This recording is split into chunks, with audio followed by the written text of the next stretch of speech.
अभी तक कोई इंसान नहीं है आदमी के रूप में। सर्वश्रेष्ठ साइंटिस्ट था जिसके कंधे पे एटम परमाणु रहता था और दिखता तक नहीं था। इतनी शोध थी, इतना अदृश्य शक्तियां उसने प्राप्त कर रखी थी। उसके पास पुष्पक विमान कह लीजिए, आज की भाषा में बोले तो उसको क्या बोलें, शायद ऐसा तो कोई लैंडिंग करता नहीं जैसा वो लैंडिंग करता था।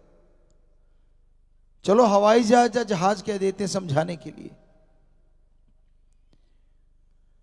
वो सिर्फ और सिर्फ रावण के हाथों की और विभीषण के हाथों की, और एक उनके भाई बताते हैं जिनसे वो लेके आए थे, उनके हाथों की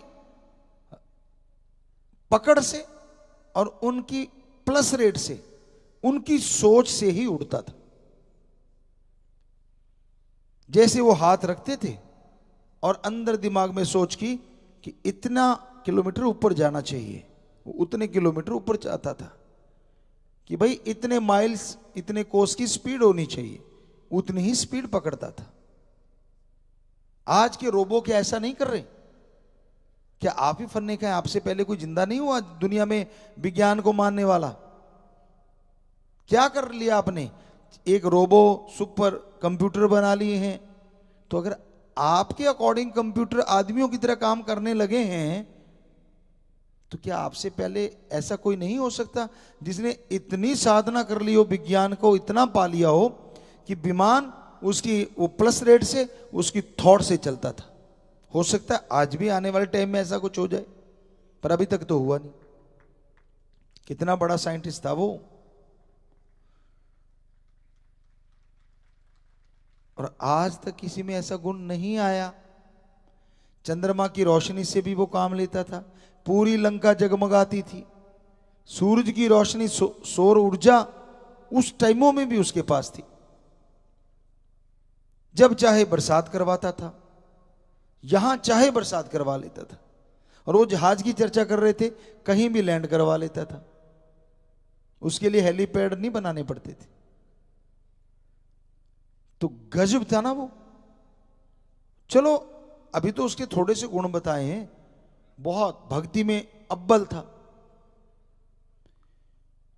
शिव जी का, जो महादेव जी हैं हमारे, उनका बहुत बड़ा भक्त था।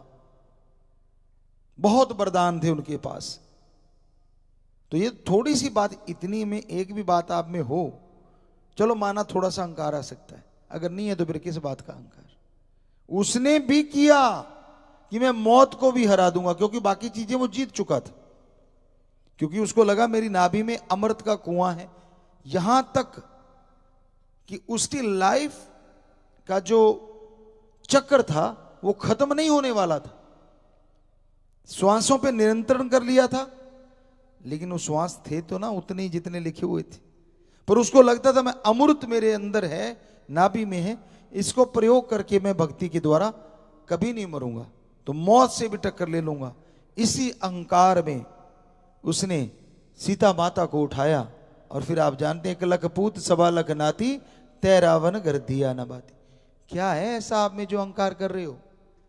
कौन सी ऐसी चीज है जो रावण के पैर की बराबरी करते हो आप?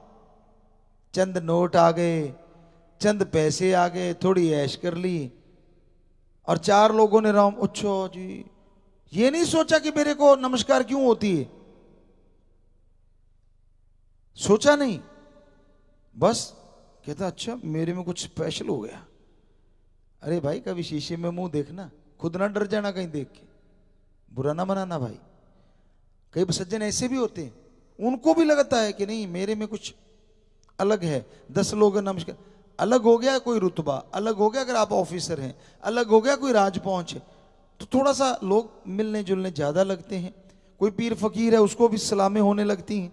पर फिर भी अहंकार का तो कोई मतलब नहीं होना चाहिए ना।